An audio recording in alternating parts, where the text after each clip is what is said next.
Okay.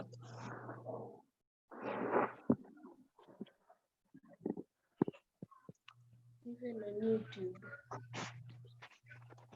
Nothing in it.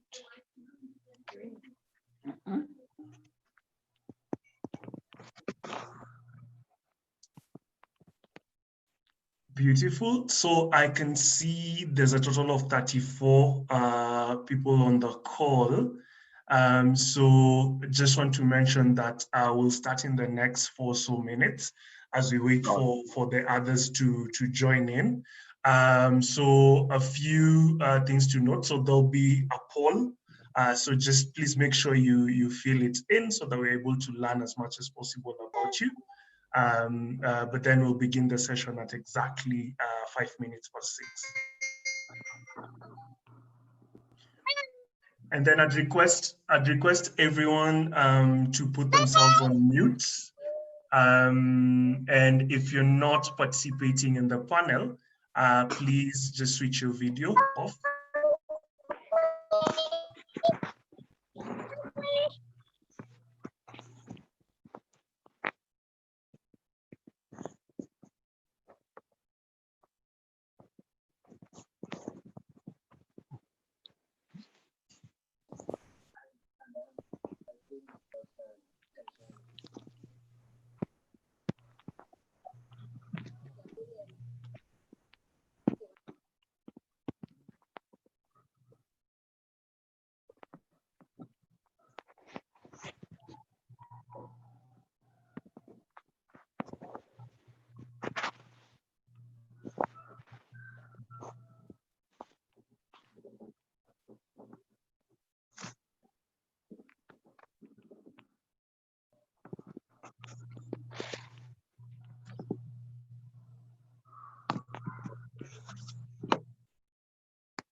Please just note the poll is up.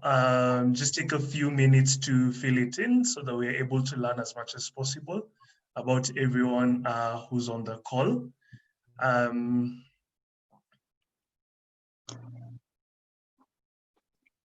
to introduce that, Robert? Are you going to invite us? Sorry? You're going to invite us for a bit of introduction, or? Oh, no, yes. Okay.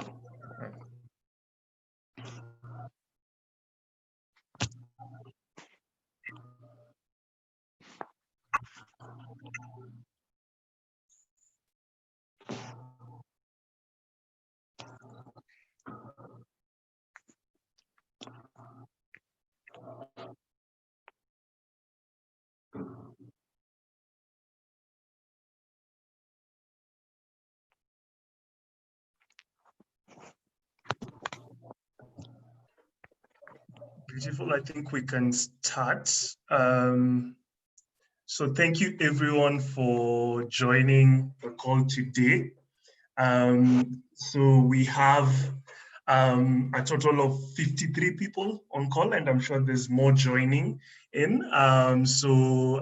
People joining in from both South Africa and Kenya. So we really appreciate you taking the time And today's topic is very important for us because I think that's one unifying factor that we have going on currently in the world. So for today's topic, the discussion will be centered around innovating and adapting to the COVID-19 realities, especially looking at our particular context in Nova Pioneer, both in South Africa and in Kenya. And today we're very privileged to have a very representative panel that will be helping us just get through, like this topic. So we have our co-founder and director, Mr. Christopher Haemba, who's joining in from Nairobi. He'll say hello later on. We have our chief of schools, Ms. Rahel Ondosen, who's joining from Johannesburg in South Africa. And then we also have our operations leader from South Africa, Offense Lekwane, who's also joining us from Joburg. We have two students. We have from South Africa, Naka, and then from Kenya, we have Michelle Adika, and they'll get to introduce themselves. And then also finally, I do know that there's a parent who's supposed to be on the panel. Her name is Dr. Emily To. She's a parent at the Boys High School in Eldoret, but I can't seem to see her on. But as we continue, when she gets to join, we'll give her a chance to just talk to us. So in terms of just starting, maybe let me start with the students. Maybe just tell us which class you're in, and then we'll proceed on to the other people in the panel, so that you can at least say hi to the audience. So you can start with the student from South Africa, Naka. Vahin. Okay. Hi. My name is Vahin Naka. I'm a grade 10 student at Nova Pioneer in South Africa at Monde campus. I think that's pretty obvious. I don't know if you want me to, the introduction is pretty simple about me. I'm a study and mathematical YouTuber. If you are willing to subscribe to this channel as well as my channel. The name is Eduvice. And I'm also a bookworm. I love books and technology freak. And I'm also a visionary. I think that's what the Nova Pioneer spirit is all about. And that's all I can say about me at this time. Thank you so much, Vahin, for that very warm introduction. And then Michelle. Good evening. My name is Michelle Adika. I'm a student at Nova Pioneer Girls Status City. I'm in Form 3 and I'm 17 years old. Yeah. Beautiful. Thank you, Michelle. And then for the speakers, the other panelists, maybe just say a word of, like hello and introducing yourself now formally, because I've just mentioned the name. So we can go to Offense. Hello, everybody. Hello, Offense. Thank you, Offense. Rahel. Hi, can you hear me? Yeah. Perfect. Hi, I'm Rahel. I serve as our chief of schools here in South Africa, but across both regions, but based here in South Africa, and a pleasure to be here today. Beautiful. Thank you so much. So I think that's pretty much it. So we'll start with the first question, which will pretty much be directed at the students. And it's all centered around, so if we're counting, it's been more than 2 months of virtual learning or school closure.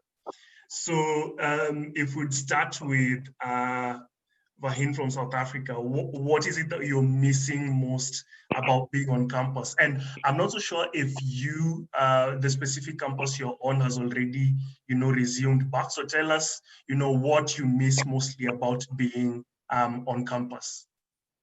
Okay, answering your question, we are back at school. Our campus is back, although certain grades are back.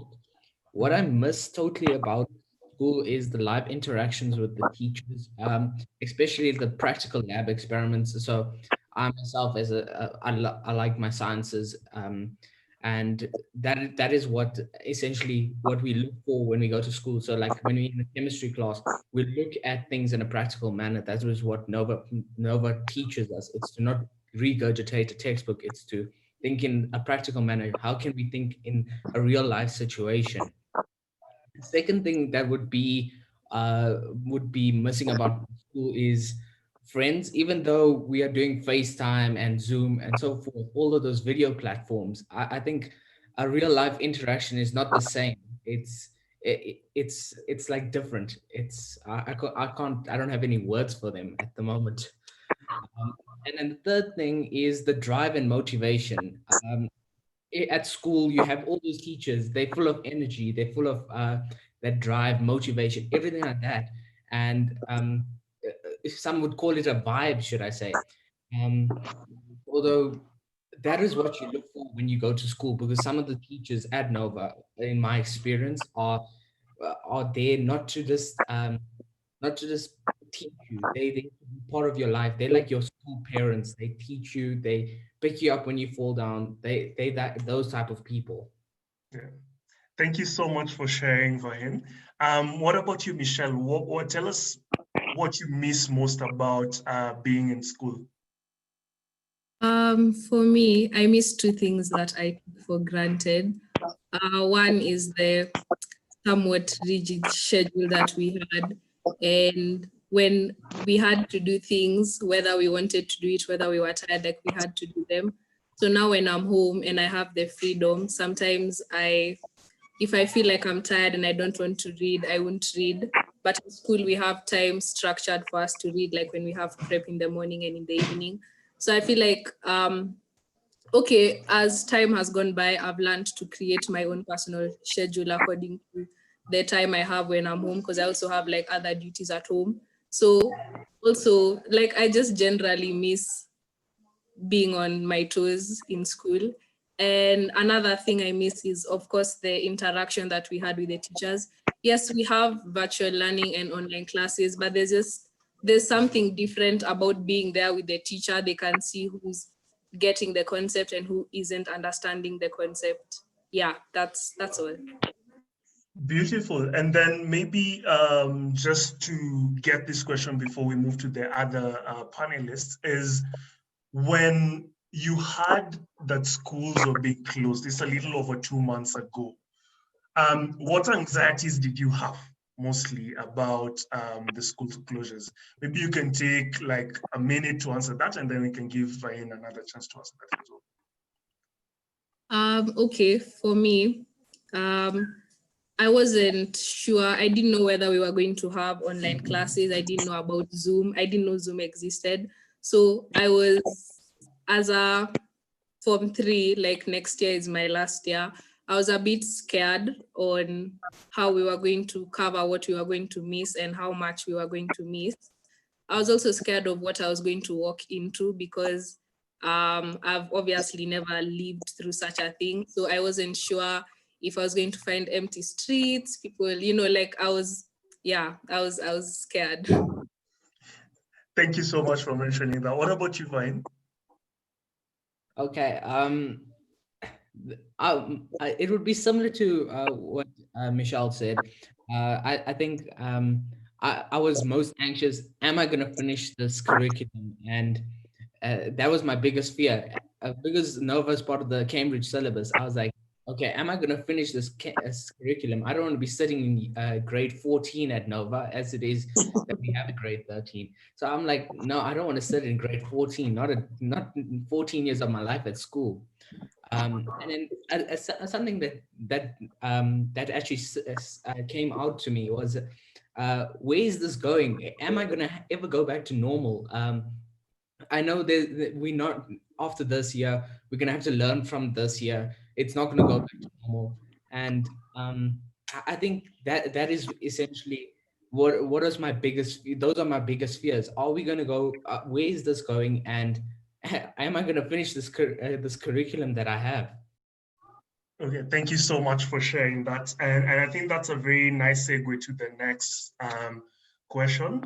And just to set context, I started on the session by mentioning that the unifying factor right now across the globe, is what we're going through right now with COVID-19. Like earlier on, I had someone mentioning that it's a very grim time to be alive in the world, but it's a very interesting time, particularly for educational institutions. And I know with the school closures, there's been, like a lot of changes, a lot of pivoting, and a lot of just move, to make sure that the students are not missing out. So the next question is to Mr. Haemba, of which we know you've had over 30 years of experience in education, both inside the country and outside, leading some of the top schools. So maybe you could start by telling us, through the 30 years, have you ever experienced anything like this? And then we'll go into the specific question about what were your concerns from a school perspective when you heard about the school closure. So, Mr. Haemba. Yeah, thank you, Robert. And good evening, panelists and our friends from across the region. My name is Christopher Haemba. Those are my full names. And as Robert said, co-founder and director at Nova Pioneer. Yes, I've been around for a while. Robert says 30 years in education, which is true. As a matter of disclosure, Robert, I think you are my student, or you are at the school. Yes. After I left, and so on. So that's our history with Robert. Nothing close to this, but there have been disruptions to education before. In this country, strikes, teacher strikes, quite often led to long closures of schools. I remember at some stage, teachers, students in both private and public schools stayed out for close to 2 terms, close to a year, as the government and the trade union at that time, Kenya National Union of Teachers, battled out on terms for teachers. We also, pretty early, we had an attempt at throwing the government of Kenya, and that led to a loss of a year's learning. Then the third one, so that we prosecuted the topic, was economic in nature. In the 90s, the IMF and World Bank, what we call Bretton Woods institution, came very hard on Kenya because of what was perceived or real corruption. And they put in place something called economic structural adjustments. And that led to Kenya being denied, funds, support for close to 10 years. So this then led to the government rolling out what was called,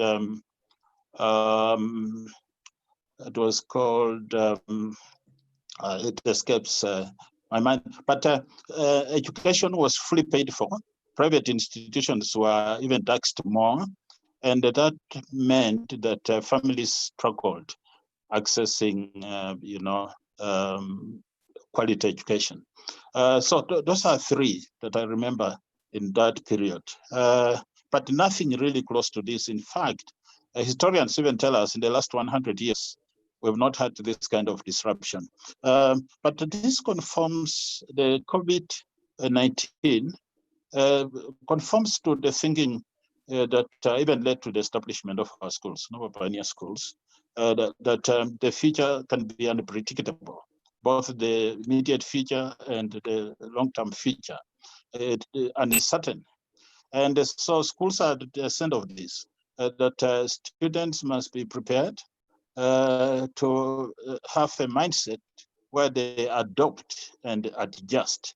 And the best way in adapting to challenges, adjusting to challenges of the kind we are confronting now, is innovating through technology, and then because student streams, as we have heard from our two students, they're very excited to see they are very committed to their aspirations, to their dreams.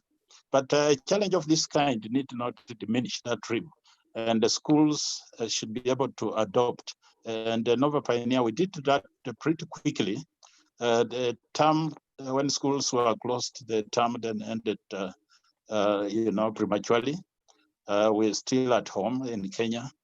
So innovating through the environment of technology is really the real thing, and we'll be, I'm sure, discussing more about the future of education. So that's it, Robert. Yeah, thank you so much, Mr. Khemba. And I think that's a very nice way for me to get to the next question, which is directed to Rahel. And this is more about the specifics, right? First of all, the school closures being announced, and the gap between that and us pivoting to making sure that the learning is going to continue. So take us through that and how we responded. Yeah, thanks, Rob.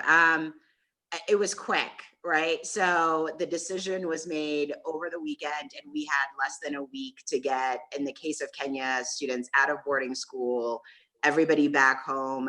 We were getting ready for end of term exams in both regions. So it was, I think we knew that we were going to have to likely close school because other nations around the world were doing that. And it seemed unlikely that we were going to be an exception. So we were already starting to work towards that, but it certainly accelerated the timeline in both regions when governments appropriately decided to close early in order to keep all of us safe.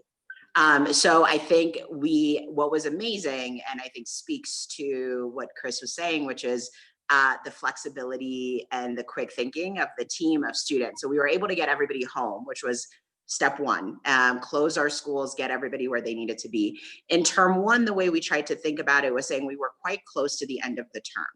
And so it really provided an opportunity, particularly because everything happened so quickly, to think about something really structured, really simple that everyone could do as they were getting used to being at home. And that looked different for different families. Some folks were still working. Some folks were trying to figure out what childcare was going to look like. Some folks were getting used to their kids coming back home from boarding school. So there was just so much going on that our strategy at the beginning was to really say, we're going to do something simple. You're going to have access to a full timetable worth of materials. We were able to leverage our central design team to create those materials. And we wanted to provide families with more work than they could realistically do in a week, just so because they were going to have their kids for so long. So the end of term one was really about review, simplicity, and getting those materials out really quickly, week to week. As we began in May in both regions, that looked a little bit different across primary school and high school. We had the month of April to really start planning and be more comprehensive in our planning. In our high schools, we were really able to run essentially a full timetable. And you heard it from both students, which is a concern around covering the curriculum. Am I going to be ready? I have Cambridge exams I'm getting ready for. I have KCSE exams I'm getting ready for. I don't want to feel like I'm losing time.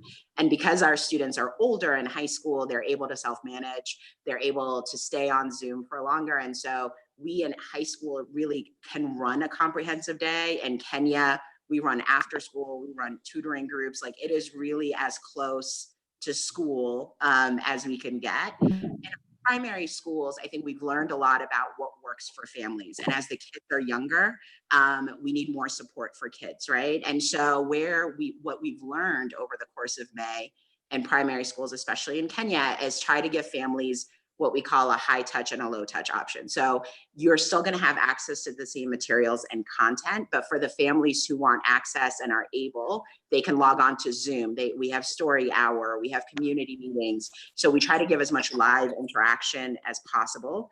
And for families who are working or who just have a different structure to their day, we do record those and have other recordings that families can access depending on the schedule that they're running. And as we're getting ready for the rest, I mean, high school Kenya is finishing exams. We're getting ready to go into midterms on the other side of half-term break here in South Africa, as well as beginning to cover content, because what we know is that with the pushback of schools to September, we don't want students falling behind and missing a lot of school. And so getting excited to continue to build new skills and content as we're moving forward, so that it doesn't feel like such an extended break from meaningful learning. Thank you. Thank you so much, Rahel. I think that's a very comprehensive view of the pivot and how it looks like from the academic perspective. Now I'd like to go to Offense, who leads our operations in South Africa.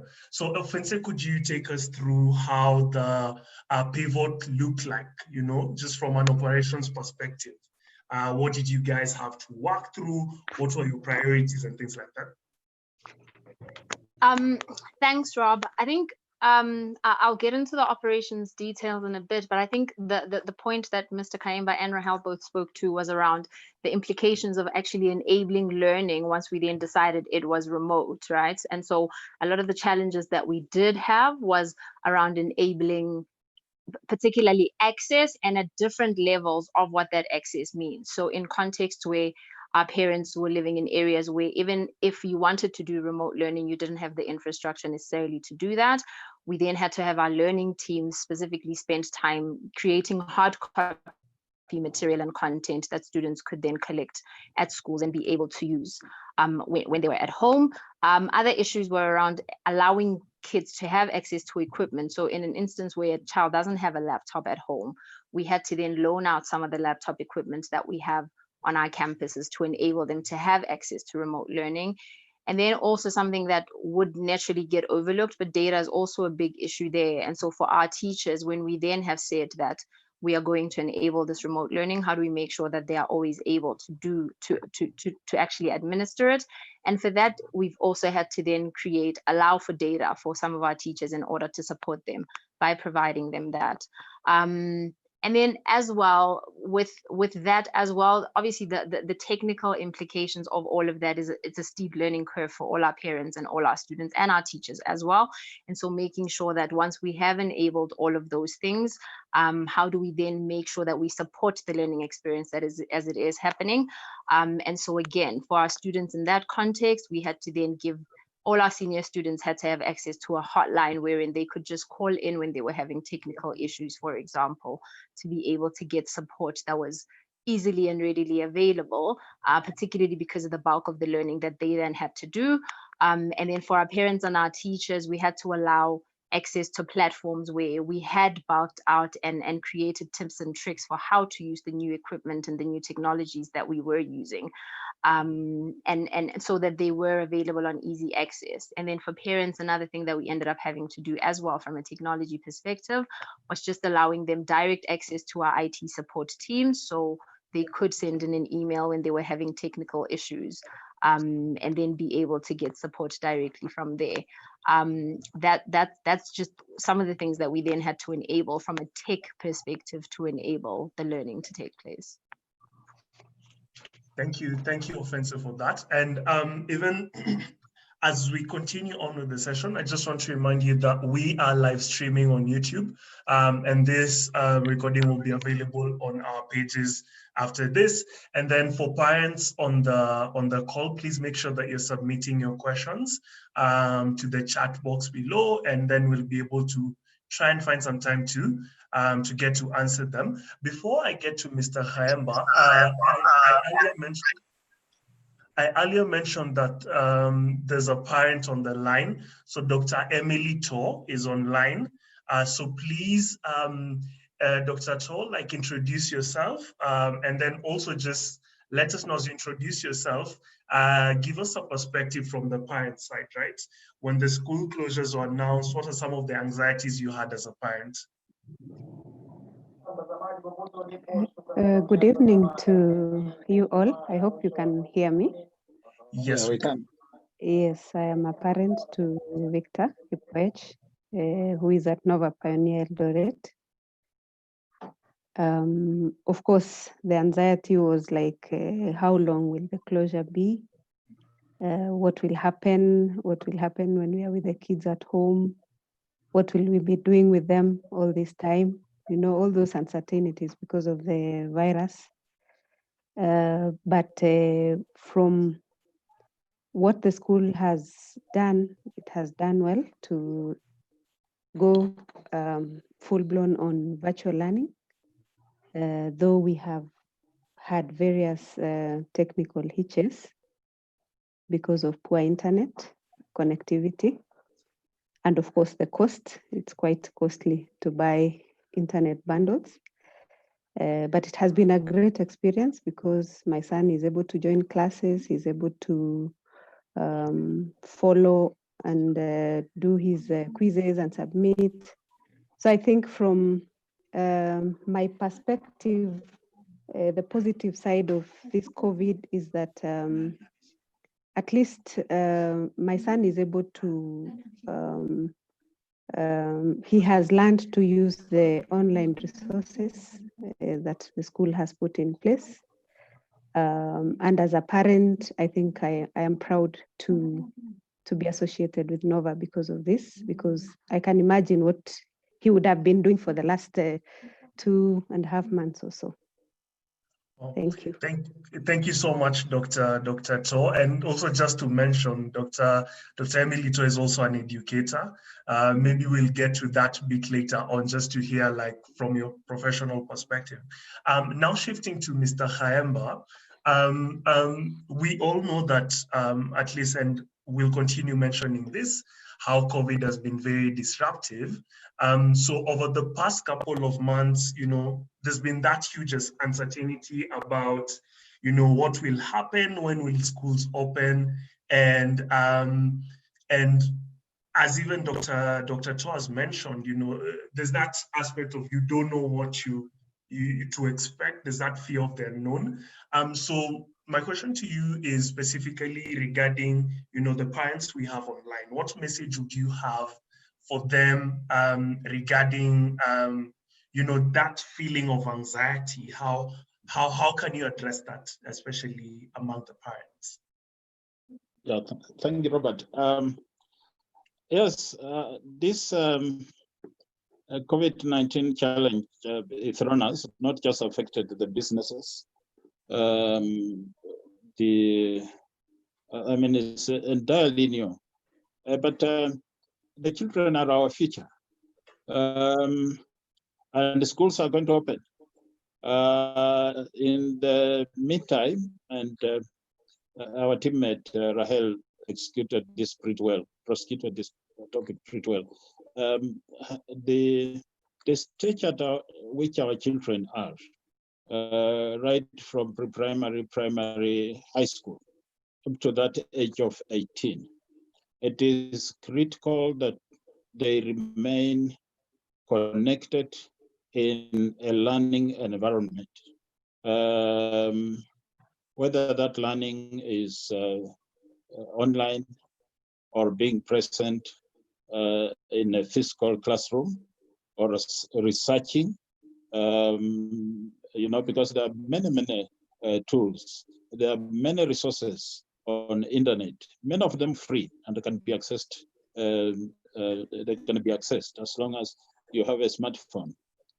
So the children being our future, today's schools must prepare them for that future. Because in 18 years' time, there are going to be adults, those who are in lower classes now. Those who are in high school, they will be looking for jobs. Before that, they're going to get to universities. And the way to those progressive stages is continuous touch, interaction with learning. So parents should encourage, despite these restrictions that have been brought about by COVID, the kids should be encouraged by parents especially, because we interact now with them more, to embrace alternative methods of learning, so that their dreams need not to be diminished in any way, need not to be affected. They must remain alive. What they aspire to becoming, that must be kept alive. And a lot of that comes from us adults, as parents, educators, and other support adults. So this situation will continue to be with us unless vaccine is created.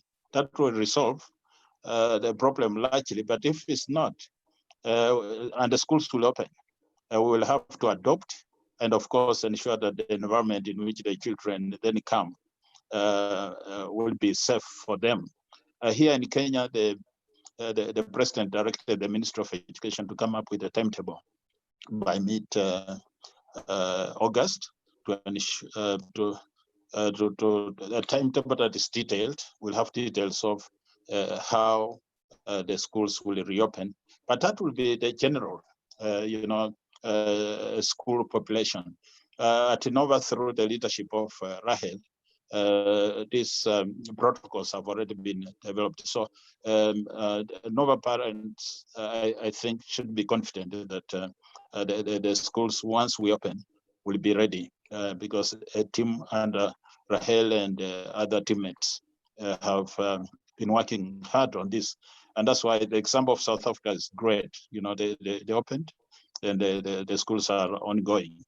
So parents, that will be it. I think this has come with opportunities to innovate, opportunities to what we have declared and we continue to embrace through our 5 cultural principles, what we want our students to become. The opportunities now are there for them to innovate and adopt. But most important, they must continue to be determined to succeed because the future belongs to them.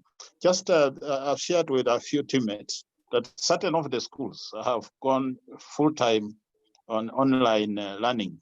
One of the largest boarding schools in UK, for example, called Eton, they have started an online school attracting sixth formers,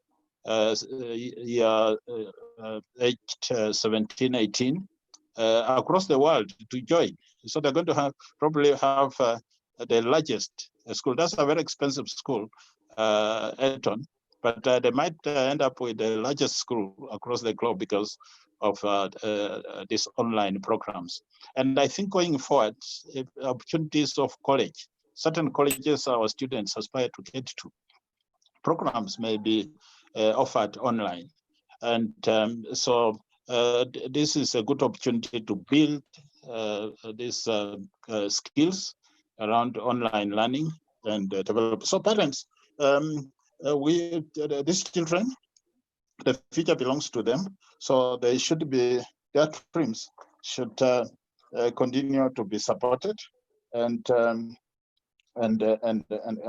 on. So that is what I would say, that we have opportunities as we steer around this COVID-19. Thank you so much, Mr. Hemba, which is, I think you did a nice introduction into what I was going to ask Rahel next, which is, Rahel, could you please talk more about the virtual learning and how we have ensured that learners can get the same quality of learning, even though, like it's virtual. There's of course differences between in-classroom experiences and the virtual classrooms, but how have we ensured that the quality of learning and experience is the same? But then also at the same time, what are some of the lessons that we have learned from this that have really helped us in adapting? Yeah, great questions. I think the first one, in terms of the quality, what we've really tried to make sure is that the materials that students, so the primary way in which learners are getting materials, Google Classroom, and we're set up in Google Classroom. That's where learners can Of course, we use Zoom. So you heard Michelle talk about, 2 months ago, she had no idea what Zoom was, and she probably logs 6 hours of Zoom calls a day now, right? So we have used different platforms in order to try to get materials out to students.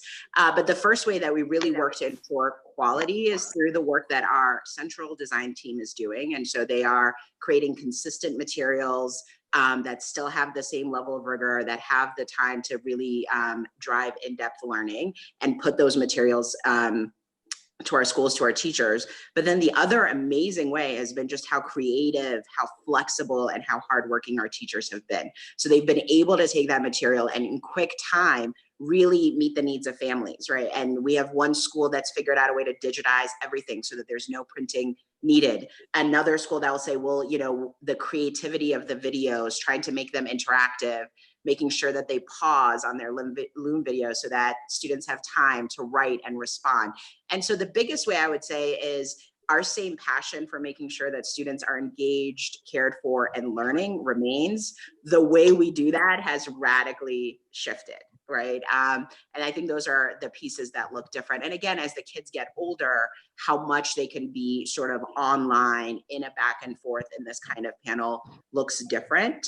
I think our biggest learning and our continued learning, the first learning curve was just technology, right? Our students had to learn these platforms, our parents had to learn the platforms, our teachers had to learn the platforms. It's amazing to think, you know, 4 or 5 weeks ago when we started in May, I mean, we had to do training on Google Classroom, you know, and now every teacher probably could give you know, a PD to any school around the world. So it's been an amazing learning curve in using technology meaningfully to drive learning, to drive community.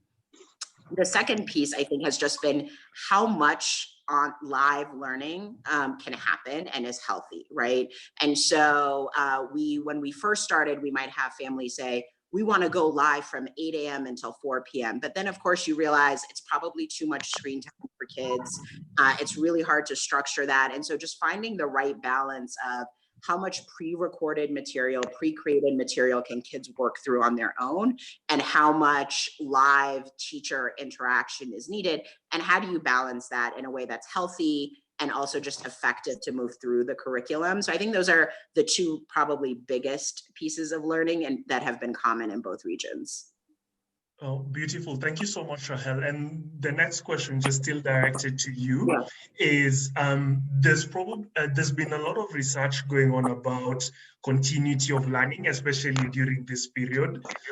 So the question is, how have you and your team, you know, in academics ensured that, you know, students are adequately prepared for that progression, you know, to at the end of the year or even to the next year, with a focus on primary school and secondary school as well. I'm sure like there's different nuances for primary and secondary, but how have we ensured that there's that swift and almost seamless movement? Yeah, and it's an iterative process. We're constantly refining it, constantly taking feedback on it. What we've tried to do, like I mentioned in high school, where we're running almost literally a full day, we're able to continue pace with the curriculum.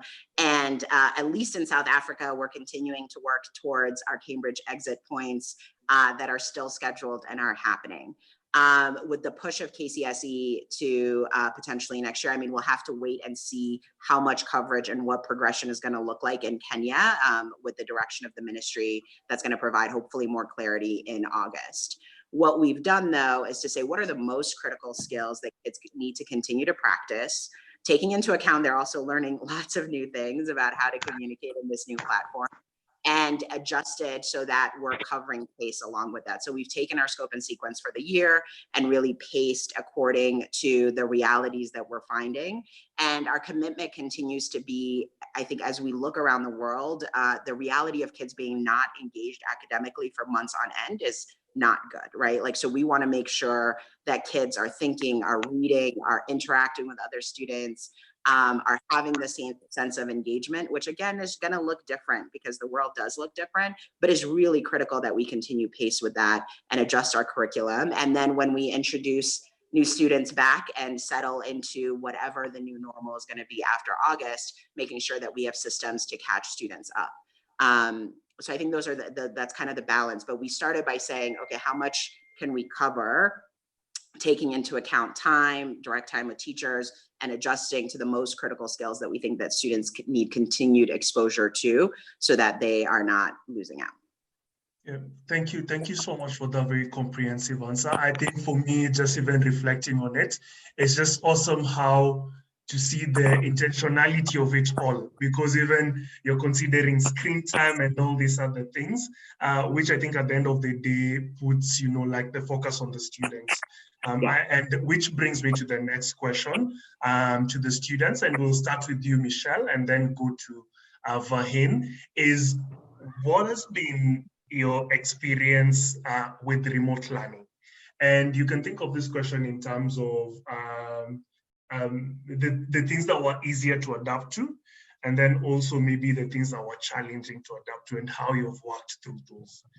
So Michelle?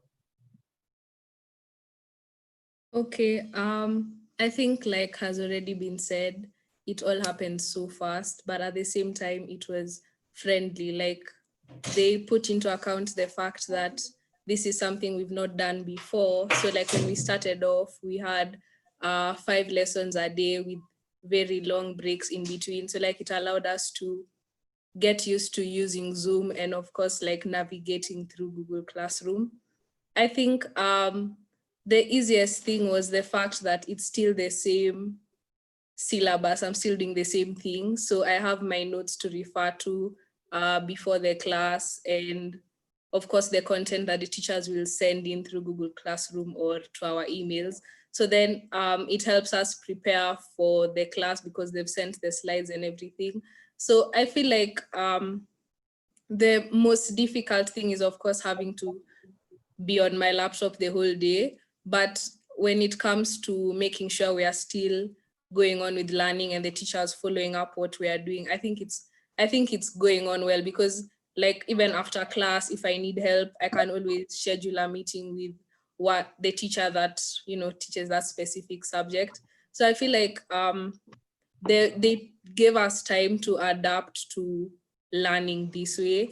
And now that we have, it's really good, yeah.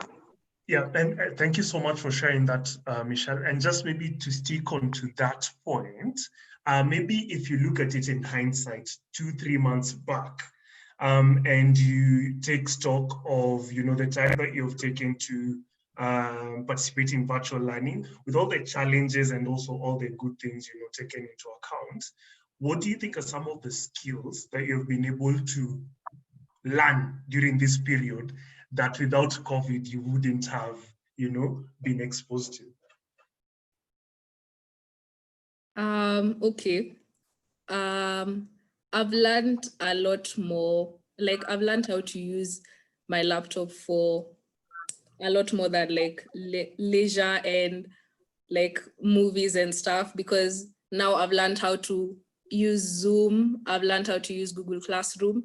And also like after class, of course, there are like videos on YouTube that explain maybe what we've learned easier. So I've learned how to use that also to help me understand the concept better. Outside class, I've involved myself in other things that would like personally grow me and like better my resume. Like I've learned MUN. I've never been to MUN before. So like having the, because I didn't have enough time in school. So now I have explain to maybe those who don't know what MUN is, maybe just a full? Oh, okay. MUN is basically like a virtual model United Nations. Like it's like trying to model exactly what happens at the United Nations. And I feel like it's helped me as a person, like my personal confidence, how I speak. And I never had time, like I used to do debate, but I never had time to get into MUN. So I feel like this period has given me enough time to look at such things, because right now there are a lot of virtual programs online. And yeah, I'd say that's how I've bettered myself during this time. Yeah. Thank you so much, Michelle. What about you, Vahin? You know, what has your experience of virtual learning been? And then what are some of the skills that you've learned from this whole period of COVID? And then now that you're back to school, what are some of the skills you're taking back to school that you've learned from virtual learning? Okay, my experience of online learning, well, I'm not going back to school. My parents haven't allowed it at the moment due to South Africa being in winter now. The amount of COVID cases spiking, and all of the consequences at the moment. So I'm not allowed back at school. I haven't opted for that option. Although my experience is, it's been quite, should I say, thrilling. There were times that yeah, you had your downs where you don't want to do your work. You have that free time. Okay, I can just leave my I can just like log into the Google Meet. I can just leave it there. Although at the end of the day, it has to come with discipline, where you sit through that whole lesson, because at the end of the day, let's just say we go back in November and we have to write that exam, because this term we're not writing exams. Next time we definitely have to write an exam. That's what essentially tells us if we're going to the next grade. And you have to focus. You have to think not only about today. You have to think about, okay, I have to focus now, because it's not about next term. It's not about next year. It's about this will allow me to continue to grow myself. It'll allow me to get a job. It'll allow me not to like, and I'm not saying failing is good, bad, although it allows you to prep yourself for the real life. It's not like, should I say, it's not like you should only be living in the present today. You should be also thinking about other things. Um, yeah, building onto my learning experience, the teachers were great. I've already mentioned that.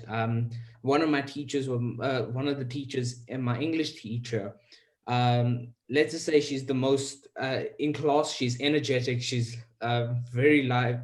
She's like very hyper, if you could say that. And even online, the teachers are no different. They express the same emotions, the same thoughts, everything like that online. So it's like you're feeling like you're in a real life class, and they encourage you to switch on your videos. They want to see you. So if you're in your pajamas, trust me, they're gonna see you. That's Nova culture. We embrace this six culture principles, which Mr. Kayembe has already spoken about. Although that's what Nova is about. And then we move on to skills that I've learned through this tough time, or should I say, through this learning time of COVID-19. I never thought of myself as being going to the field, taking a hobby of gardening, and I don't think anybody would look at me and say, "Okay, this person can garden." Although, to be honest, I over on a Saturday, one of the Saturdays, my dad was like, "Can you come help me outside?" And I was like, "Sure." And all of a sudden, I spent the whole day outside instead of doing other things. So when I have a break, I actually feel like even though it's winter now, all the plants are almost dead, which is kind of depressing. Especially I started going into gardening.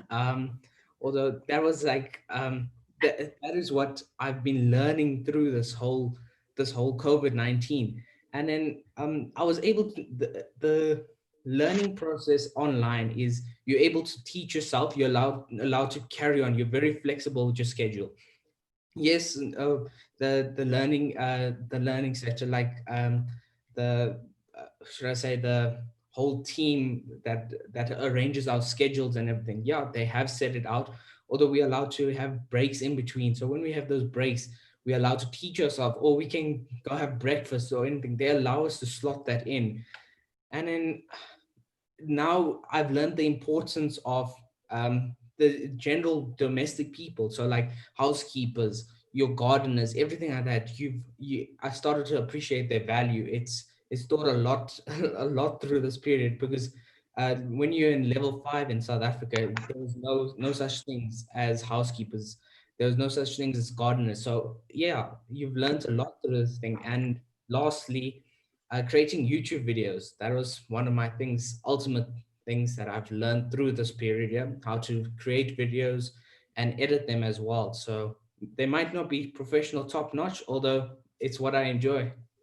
Yeah, thank you so much for sharing. And maybe just sticking on that point, uh, Have you been able to connect with your peers, your classmates? I know you touched on it earlier, but how have you been able to do that in a very consistent manner during this time? And have you had a chance to participate in any student-led initiatives with your classmates from school? What projects have you been able to work on together? So you'll answer that, and then we'll go to Michelle. Okay. Yes, I have. I have been able to connect with my my peers, most of my friends. It was should I say it was no different. It was just using Zoom or FaceTime to connect with them. It's should I say it's one of the modes of mediums that you need to start learning to use. So it started becoming part of my daily life. Okay, I don't want to lose a friend. I don't want to say I'm isolating myself even online. Okay, that's kind of ridiculous. So I started organizing Zoom chats or FaceTime, and sometimes others would do FaceTimes, and that's basically what happened when you were in a friend group. Although let's just say you had student-led progress initiatives. So we had one recently. It was called Let's Talk. It was led by the SLC student. Should I say student? Yeah, I don't know the full term, although I'm just gonna go with it. SLC. If I remember it, I will get back to it. Although SLC, they spoke about all the things that are happening around the world. So racism, discrimination, all of those type of things. And we, as a school, we connect together, and you're allowed to express your thoughts, your feelings, everything like that through that Google Meet. So Google Meet is really, really flexible. It's really robust. It's easy. And that's what we've been using for our classes and everything like that. So yeah, definitely I've been communicating like that. Okay, beautiful. Thank you so much for sharing. What about you, Michelle? For me, communicating is almost the same thing. My friends and I have regular Zoom calls. We still talk on WhatsApp. Like we just have normal interaction like we would if we were home on holiday. And for student-led initiatives, okay, there's for debate club, for example, we've found our way to still go on with debate because we have debate competitions with Strathmore. The Strathmore Debate Society organized competitions between different schools in Kenya. So also when I'm doing like revision, I've had an opportunity to revise with students from different schools. So I think, I don't know if I could call it a student-led initiative, but we're just like trying to make sure we are making the best of this time, because now we are able to interact with people we probably wouldn't have the time to when we were in school. So yeah, that's all. And a question to you, Michelle, because you mentioned that you participated in Model United Nations. Is this something you're doing as part of the school, or it was just your own initiative? The Model United Nations, the first one I did was a personal thing. Like I was just going, because I follow a lot of these groups on Instagram. So I was able to find that they had applications actually the day before the applications were going to close.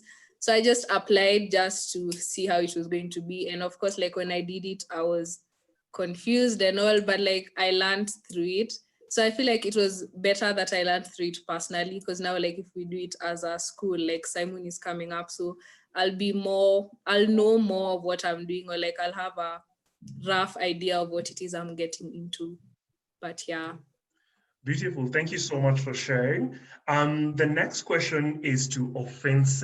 And throughout the call, we have had Vine mentioned, also Mr. Kayamba and Rahel alluded to the fact that SA schools are open. So could you take us through the thought process behind that? Of course, we know there's the official, the official announcement from the government, but then also there's the back end planning from, you know, your team. So how are you able to ensure that, especially the younger children, are also following safety protocols once they're back on campus? And how do you set up the campus to make sure that it will accommodate the current realities we're living in with social distancing, making sure that we're observing that 1.5 meters apart from each other? So, Offensive. Thanks, Rob. I think I'll start with the part about how did we prepare the South Africa campuses for the school opening. So we took a lot of the directive, we took the initial directive that is from the government, primarily the Department of Basic Education, because they effectively set the expectation and the standard that schools can now open, but schools are not necessarily able to open fully. They are going to start, first of all, by staggering the grades in, and they set the expectation and the precedents that we needed to follow. Based on that, we were then expected to we then created our own health and safety protocol for how to manage particularly COVID-19. So we have a health and safety committee at our campuses that manages across all our campuses. And this committee was then responsible for setting up the standard that says, when we do open the schools, how do we open them and what are the procedures and the processes that we're putting in place? And so this effectively then became the how-to guide for getting our schools ready. And this protocol basically spoke to everything from what sort of personal protective equipment are we putting in place for our students and our teachers when they come back? Which grades are coming back on which dates specifically? How will we enable that social distancing in the classrooms for the number of students that we are expecting back? And how we're also then managing access to campuses by different people, if at all, right? And then following that, I think what then ended up happening is that once everybody was clear on this is the set of directives that we need to make sure we are enabling, then there were daily briefings literally between the school leaders on every campus, as well as the operation teams, as well as the health and safety committee that was set up to then execute against that rule set. So everything from let's set up the classrooms, let's procure those personal protective equipments, and let's make sure that these spaces are ready to be occupied by our students. Another very big part, because we had been previously closed during lockdown level 5, a big part was cleaning the campuses and making sure that they are ready to actually have students occupying them. And that's us then in relationship with our cleaning service providers, making sure that our classroom spaces are thoroughly deep cleaned before our kids can get into them. And then there were other logistics as well. So in South Africa, the expectation was that all our students would have travel permits that they needed in order to be able to commute to and from school. We made sure that all our teachers who we knew were coming back onto our campuses then got trained around the health and safety, as well as that operations protocol that had been set up. And all of these things are then documented and templated as much as possible so that everybody understands what the expectations are, because we do manage this across 6 different campuses. And so when you do get into a school today, they do look very different. So we have temperature checking stations where instead of running straight to your classroom today, you first go to the temperature checking station to check your temperature, get asked the COVID related health and safety questions. Everybody is expected to come in wearing a mask. When you walk the grounds, there are markers on the grounds that say this is how we enforce social distancing. So you stand against a certain marker, and the campuses also have sanitization points at entry points in the classrooms next to the bathrooms to make sure that we are sanitizing, and then making sure that all our students are safe. And then I guess all of this is really tied by the continuous training. So every grade that then comes back into the school, you're training them on this expected behavior. The teachers are clear on it, and they also keep reiterating this message. Students every day have a daily reminder lesson that speaks to health and safety protocol, rules around COVID-19. And particularly for the younger students, as you mentioned as well, it's important to continuously reiterate that message. And so making sure that there's visual cues, the signages around the campuses that say sanitize when you're at this point, do not hug, do not high five.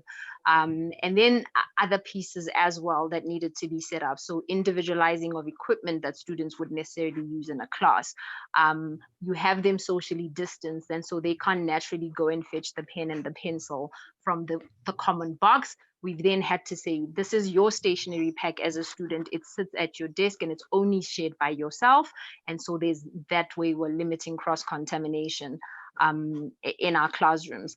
And credit to our teachers. I mean, they are effectively then activating and ensuring all of this is happening. So very, very vigilantly monitoring student behavior and movement, while the operation team on the other side is making sure that campus upkeep and cleanliness and hygiene is always kept up as well. And so it's all the combination of those things that then say we are ready, and then our students are healthy and they are safe when they are on our campuses. Yeah, thank you so much for mentioning all that. It's very clear, and I think for me, having been able to visit the SA Instagram page, so for parents on the call, if you want to understand what it looks like to have playtime, you know, in a social distancing kind of way, the South African team has, you know, videos of the students in the playground, and you can actually see they're maintaining it, and there's also cues to remind them. So just pay a visit to the South African Facebook page and the Instagram page so that you can see how that looks like. And thank you so much for that, Offenses. So this brings us now to the question of what does the future hold, right? So we've talked a lot about how we've been able to pivot, how we've been able to adapt, and what our learnings have been, you know. And this question, first of all, I'll direct it to Rahel, and then I'll have Mr. Haemba handle a bit of it. So it pretty much handles what does the future of education look like, right? We know that virtual learning for sure is not easy. It's not easy, it takes a lot of work. It takes a lot of adjustment. How can we continue to make sure that now, since there's so many learnings we've had in the past couple of months, how are we going to embed that into how we do things?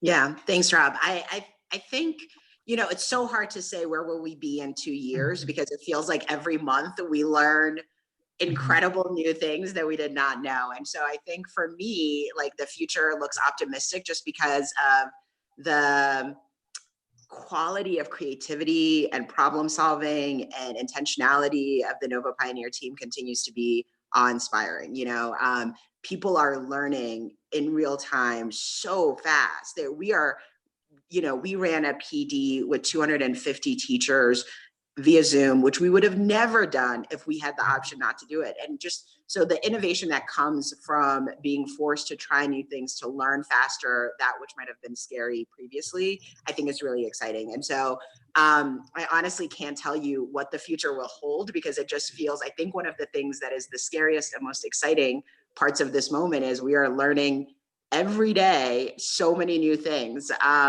However, I think I consistently continue to be inspired by the creativity, the problem solving nature of our students, our families, our teachers. And so what that tells me is, like, we're gonna be better at solving really hard problems faster 2 months from now, 6 months from now. And what better model for our students? A lot of what we talk about is, like, how do you solve problems? How do you work with other people? What do you do when there's no right answer?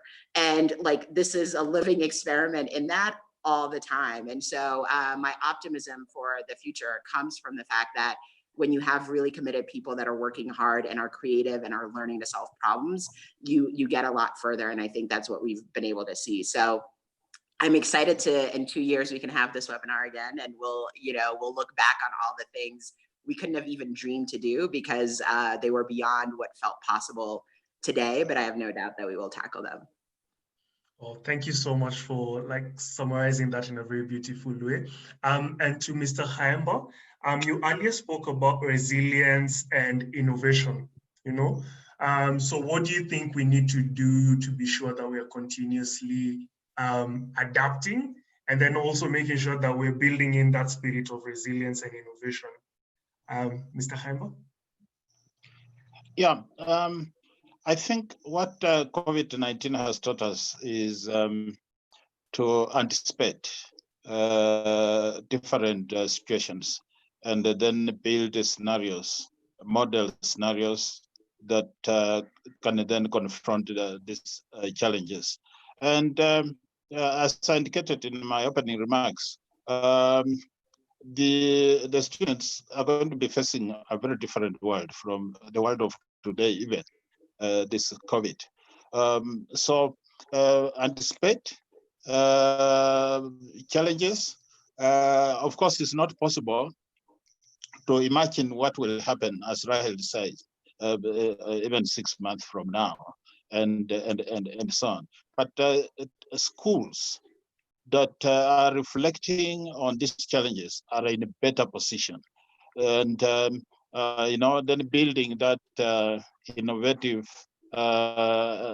mindset, entrepreneurship mindset, deepening knowledge and the practice with technology. That's what's going to happen and help. So anticipate the worst of the situations. Nobody thought that actually a health challenge would stop the world the way we have been stopped today. But here we find ourselves, and still the world hasn't stopped. Education is not going to stop. Learning is not going to stop.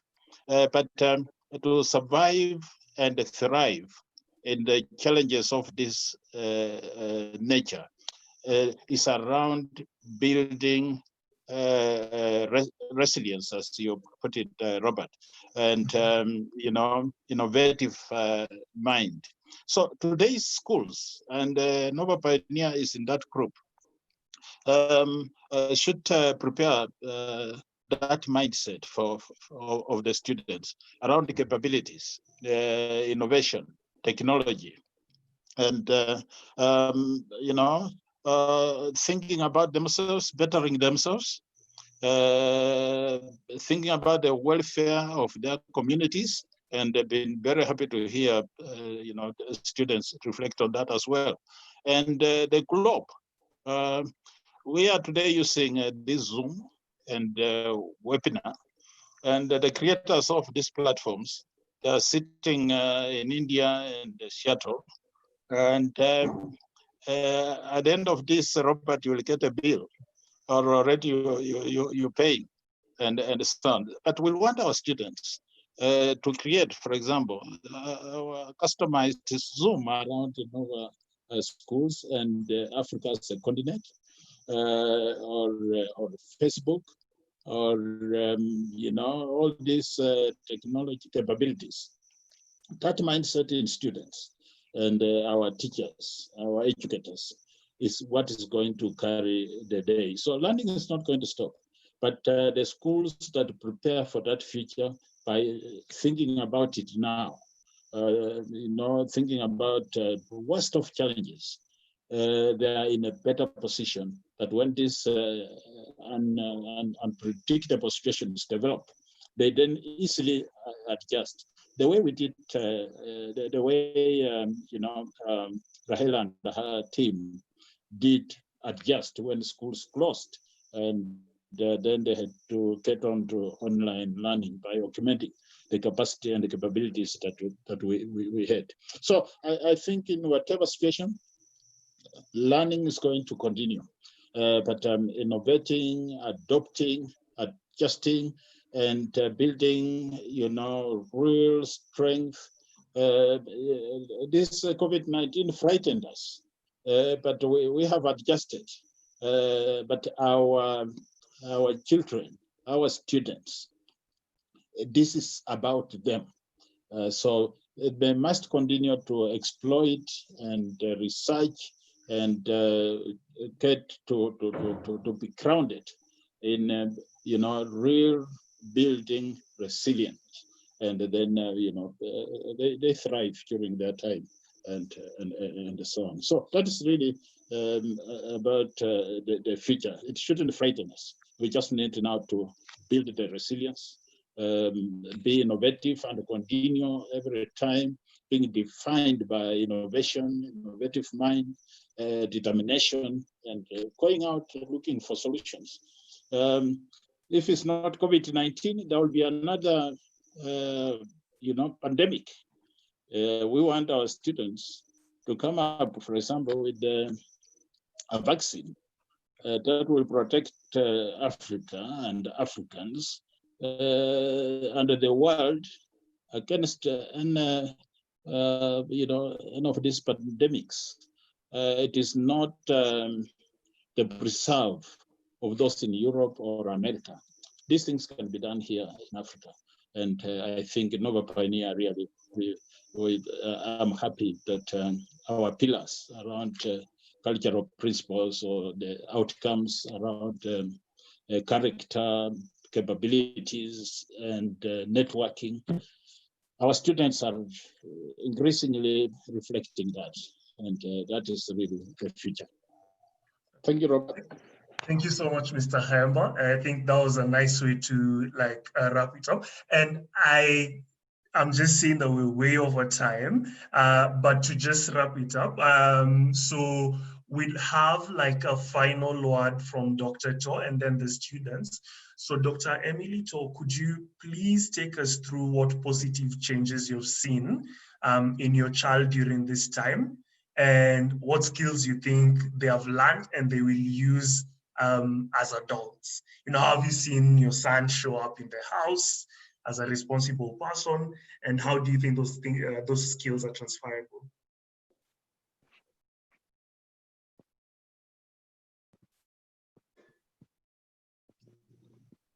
Did we lose her?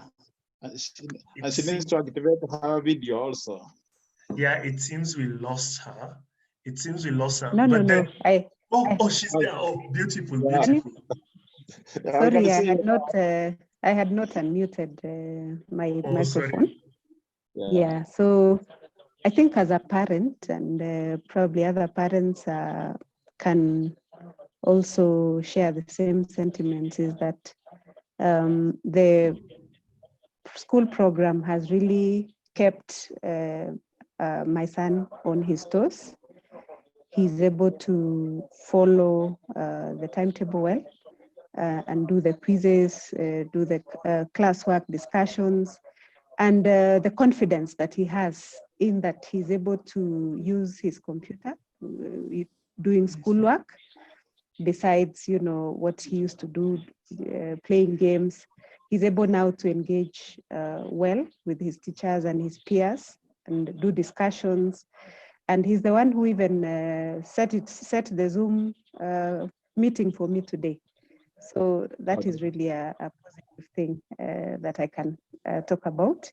And I think the culture that has been built up right from school is that he's able to confidently air his views. Even at home, we don't argue. He tells us that we've been taught not to argue. And so I think that's something positive about what he has picked from school. And working together, you know, as a team, even at home, he will always remind us of the Nova pillars and principles. And I think that's something positive. Maybe something to wrap up is that the school can engage the parents more, especially when during exams, when administering exams, so that as parents we can be available to check on them, or if we are not available, we can assign one of the family members to check on them when they are doing their exams, just to make sure that they are doing the right thing. Otherwise, thank you for this meeting with all of you. It was nice meeting all of you.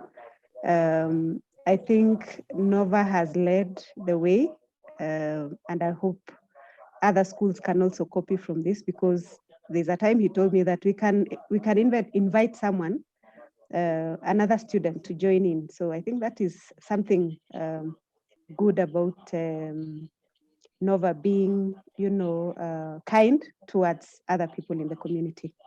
So with those few remarks, I think I thank you. Thank you for having me in this meeting. Thank you so much, Dr. Emily To. We really appreciate your time. Thank you for at least giving us the parent perspective, which I'm sure a lot of the parents are appreciating. And for the students, could you please, because we have a couple of questions, and just being mindful of time, I would be able to take around 5, but then also just to mention one thing, that at Nova Pioneer, we always say, hello, can you hear me? Your connectivity, Robert. Okay. Can hear you, Rob. I can hear you, Rob. It might just Okay. be Mr. K. Oh, okay, sorry. So we always say that there's no speak now or forever hold your peace moment. So I can see there's an influx of questions, and we'd want to make sure that we're also answering them. There's a question here from Enoch Zibengo. Which grades are back on campus at Omonde Secondary, and what have been the experiences so far in terms of resumption and continuity of learning? I don't know if this goes to Rahel or Ofense. Rob, I'm happy to try. I'm reading the questions as well. There's kind of a whole family of questions around who comes back, when do they come back, how do they come back? So I'm happy to speak to that generally, and that might save you some time as well. Sure. So to share what we did in South Africa, and I just want to be clear that how this exactly rolls out in Kenya will be determined by the ministry. So we're hopeful that as we get more information in August, we're certainly planning actively. We're meeting with the PTA chairs, we're meeting with families to let them know the different things that it could look like, but exactly what's going to look like in Kenya is going to have to wait until we have more direction from the ministry. But what we've learned in South Africa, so we essentially at each campus, and we run 7 schools in South Africa. For each of those schools, we started with the oldest kids and worked our way down to the youngest kids week by week. And how many children we were able to bring back was really ultimately decided by space, right? So the first thing we say is that students have to be 1.5 meters apart while learning. So in the classroom, that obviously starts to limit how many students you can bring back at once. Some of our campuses that are younger and they don't have as many grades have been able to bring back all of their kids except for pre-primary, which will come back after half term. At other campuses like Ormonde Secondary, because of the spacing and the uniqueness of timetabling, we've only been able to open grades physically on campus, our grade 13s through grade 10s. So each campus ends up looking a little bit different. The driving force behind that is just space and the volume of students at that particular campus. And so the bigger the campus is, because there's limitations to space, either we aren't bringing everybody back at the same time, or we might have to exercise what you might have heard folks talking about as A day, B days, which means some kids are on campus some days, and then they're remote learning other days. And again, what that is driven by is just we can't have social distancing and every child back on campus at most of our campuses because they're too big. So to your question in general, we started with the oldest kids, the logic being that they're going to be more ready. The youngest kiddos are going to need a little bit more help. We want to make sure that we've worked out all of our systems, that they're ready to come back. And so in general, I bet that will also hold true in Kenya. And then in our high schools, we really did work from students who have exams, right? And so wanting to make sure that the students who are preparing for exit exams have as much on-campus experience to do the things that are hard to do remotely, like science practicals, so that they're feeling really confident as they're heading towards their exit checkpoints. I think that's the biggest. I'll pause there. If I missed any questions, you can let me know. Yeah, and just to add on to that question, I've seen a lot of themes in the questions, and I think there's this one specifically focusing on the younger students, especially the kindergarteners, in terms of how has online learning been like for them, and how will that integration back to school be like, especially because of what you mentioned earlier about the attention span. Yeah, so in terms of online learning, what we've done for our youngest kids is less like on live teaching, because we pre-record a lot of things and have the same centers and materials and activities that learners could do. However, it gives families more flexibility on when they can do it with the youngest kiddos, because they're going to need more assistance. And so the way we've tackled that is just making sure that our families have access to the materials, have access to the videos depending on the age of the children, but then they can do the activities at a time when maybe mom or dad aren't working or aren't on their own Zoom calls in order to be able to support. in general, what it will look like, whether you're running an A day or a B day, so is we're going to have some pathway to virtual learning. So we're going to have to keep virtual learning happening, either because not everyone can come back at the same time, or because the campus is so large that some kids are on campus some days and off campus other days. So what that will mean is that students will have both exposure to online learning and exposure to in-person learning, and it will alternate on what exactly that looks like on the basis of how many students come back, how fast we can bring them back. But in general, at least in South Africa, the recommendation was to work from the oldest kids down. Our pre-primary students, our youngest students are just allowed to come back on the other side of half term. So for us, that's the week of July 6th. So that will be the time when we're bringing any kids younger than 5 to campus. And so we will continue to learn. I think the biggest thing we have found is just lots of visual cues for space separation. So the biggest one that's hard for kids is just space. Like we had one campus that had hula hoops throughout the field, and each kid could sit inside a hula hoop and eat, and it was just a way for them to see how far apart that they needed to be. So you definitely have to get creative, but lots of different ways to make sure that kids continue to be engaged, but also safe when they're back on campus.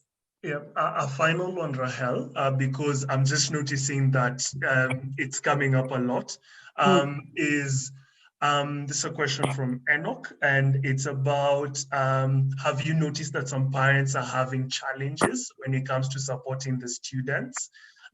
Because as you mentioned, parents are working and students have class. So what conversations are we having with these parents in terms of how they can support their students? And even in terms of being equipped, in terms of facilities, maybe like laptop and etc. Yeah. So what we've done in our primary school space in Kenya, again, over the course of like 4 weeks in May, have really been learning like what's going to work for families. Because the initial thought is you want to say, I want my kid live on Zoom, on Google Meet all day long in grade 2. But the reality is then somebody has to be with that child, and that gets a little bit tricky, right? And so what we've learned that works better for our families in Kenya is options. And so what we try to do in our remote learning is give you the high touch version, so you can log on to the class, the math lesson, the science lesson, the Kiswahili lesson, or we're going to record it and that's going to be made available to you so that you can use it at a time that works a little bit more conveniently for the family. And that decision, exactly how that plays out, is really flexible to the realities of that family. What we try to make sure is that all of our materials are available to you live if you want to join us and can join us.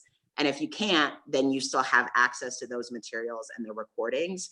We also do a lot of like how to work Zoom, how to work Google Classroom. Our help desk that's been set up is also available to families. And then of course our teachers. And so we are always available to answer any questions, to help families get themselves sorted with the new technology. That's really been family by family, but we've had amazing videos and platforms and how to set up by our learning design team so that our parents can learn along with their students on how to use a lot of the functionality that they will need to keep learning. Okay, thank you so much, Rahel. And I think we're taking note of all these questions, and just to mention that this is not our last engagement, parents. So we'll be able to get in touch with you, create some content around, the questions you've asked so that you can get comprehensive answers. So now, just to wrap up, I'd like to get to the students.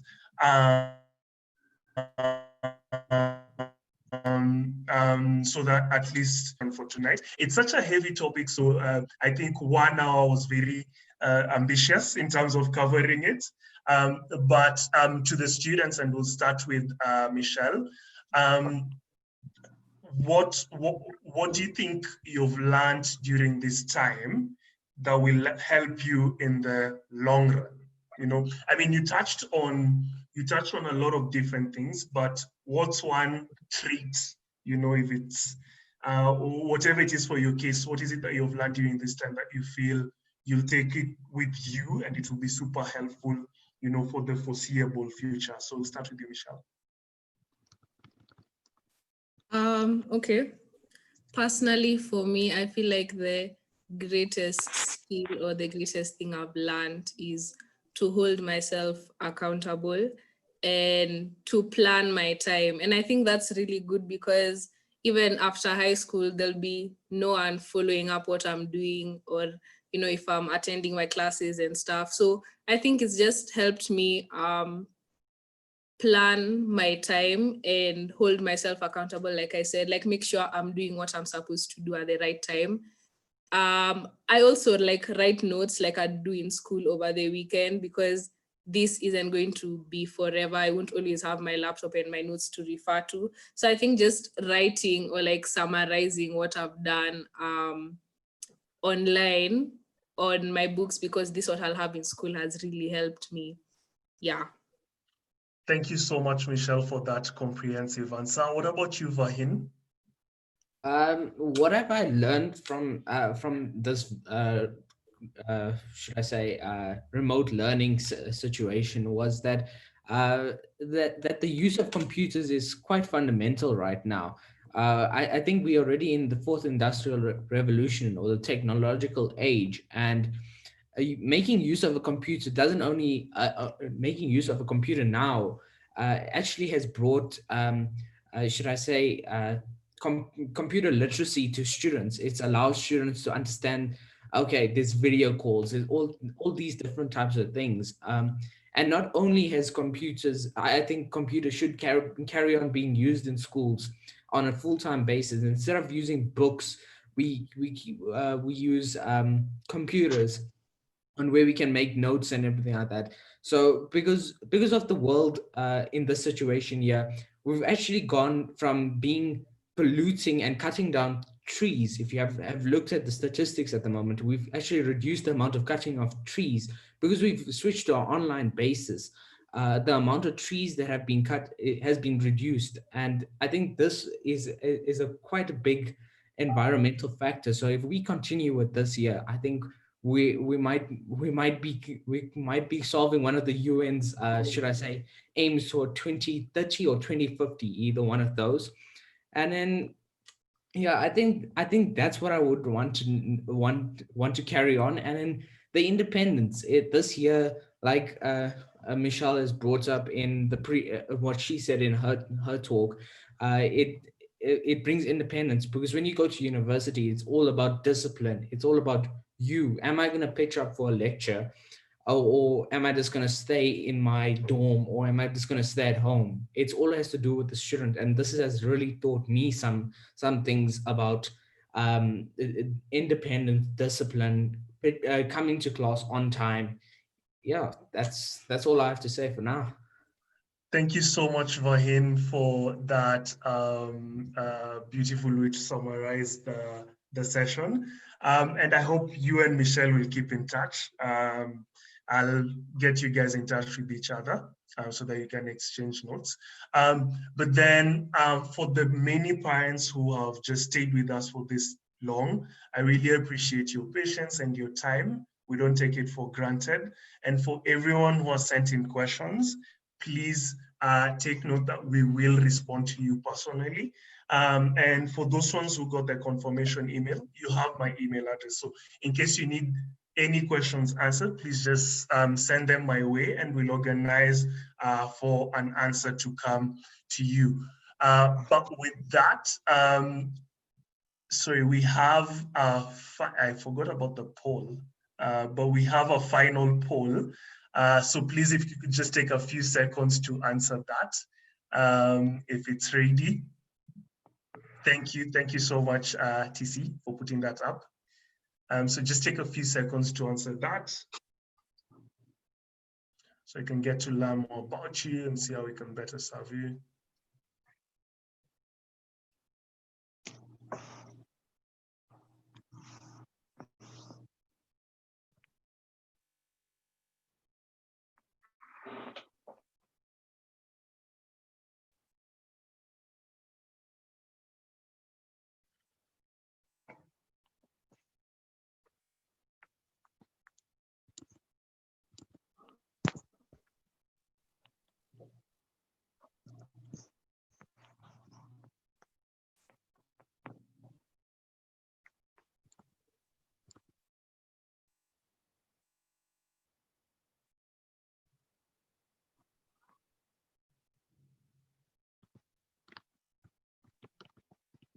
We're just waiting for a few more.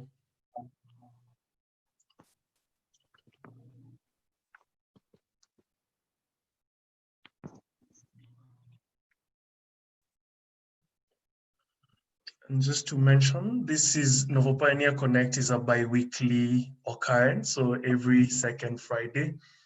So the next session will be on the 10th of July, but you'll get more information about how to join in on the session within the next few weeks. Thank you, Rob. Thank you everyone. So just feel free to.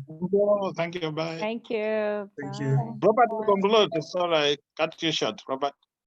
Yes. Oh, no problem. Okay. No. I was just saying we do this bi-weekly. So I was inviting parents to join the next time. Okay, good. Yeah. Thank you. Yeah. Thank you, Rob. Thank you for a great job done. Thank you so much for taking the time to be with us. We really appreciate it.